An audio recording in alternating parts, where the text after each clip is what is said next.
Do you want to buy my tiny home? Christian said no. What if I seller financed it? Christian said no. What if we did zero money down? Christian said yes. Today we're going to be answering the most common questions from our YouTube channel.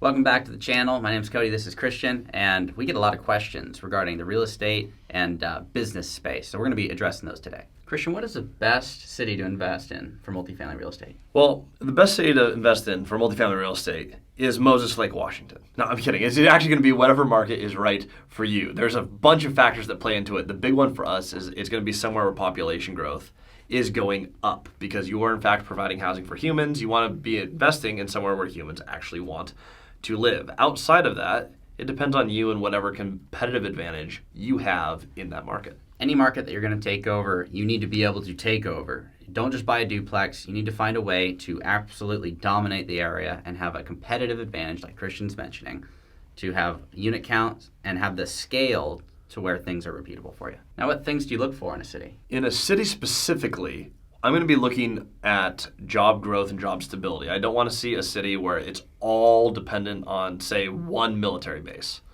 While I love military housing, I want other jobs around and other stability because bases do move. We've seen a lot of that in Washington State, actually.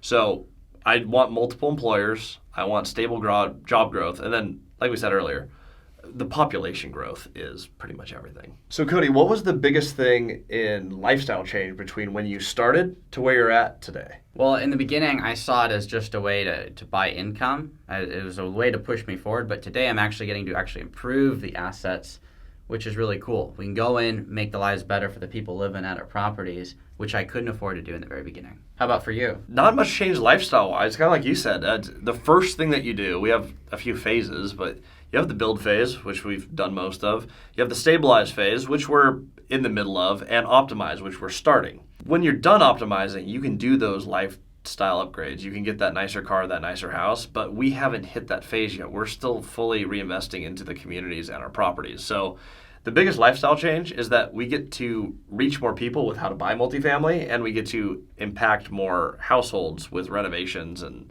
just being good operators. But we're not at really lifestyle change yet. I haven't changed anything except I added a hot tub to my house.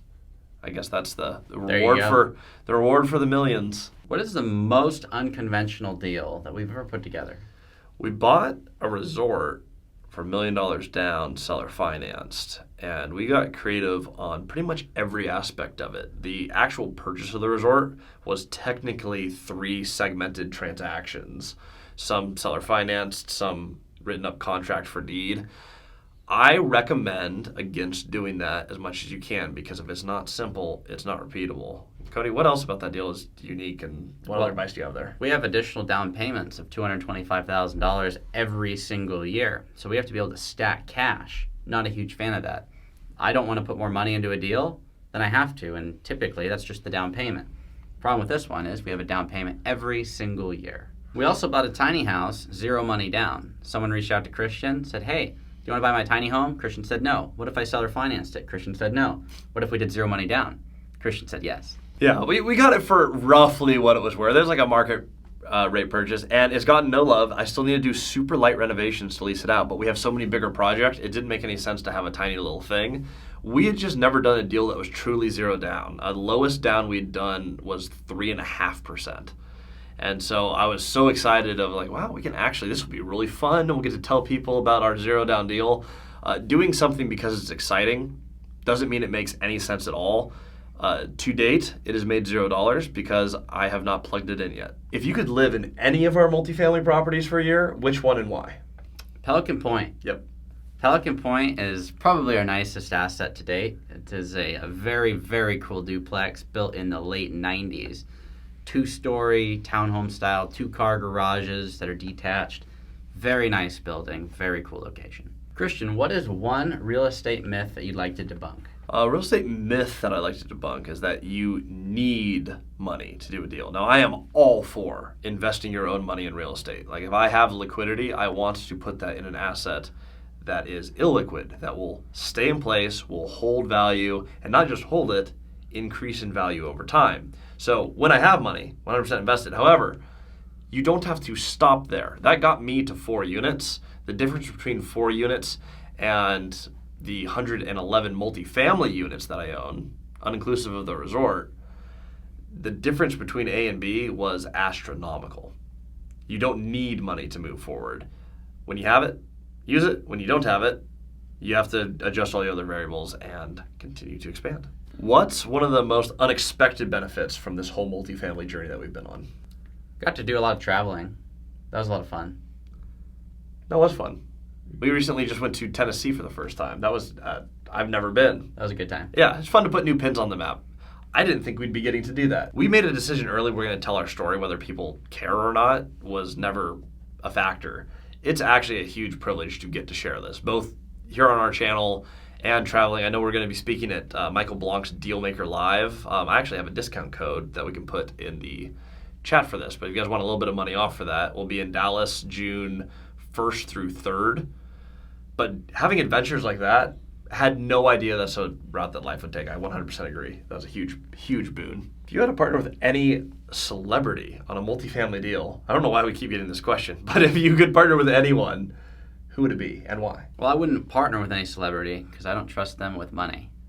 They're going to flaunt it for their views, and I just don't want to put my faith in any of them. What are the top 3 books for real estate investing?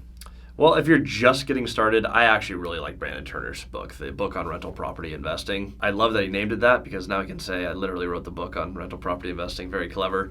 But it just breaks it down very simply. That was the first time I read a book on real estate and got done with it when I can absolutely do this. And that's what got me started. Another solid book, Deals on Wheels by Lonnie Scruggs. That is a creative finance book that got me started. And lastly, a book that we both love. This is not real estate specific, but the 10X Rule by Grant Cardone. The mindset there, love the guy or hate the guy. The mindset in that book is the single best book I've ever read on mindset. That type of thinking got me from 4 units to over 100. That got Cody starting on bigger buildings than just buying the house. That got him started on 12 plexes instead of houses. Massive, massive difference in thinking. That book is a must read for everyone. What is your favorite way to relax after a long day of working? The only one thing that I did with the money for multifamily is I bought a hot tub and I built an inexpensive little sauna in my backyard. And that is the one thing that I do literally every single day. My wife and I hop in the hot tub at night and I completely unplug for about 20, 25 minutes. How about you? What do you do to unplug? I go to the gym. I do that every day. I'm too lazy to do it in the morning, so I do it at night. We appreciate all your questions, and we really appreciate you sticking through this whole video. If you haven't already, hit the subscribe button, and we'll see you next time.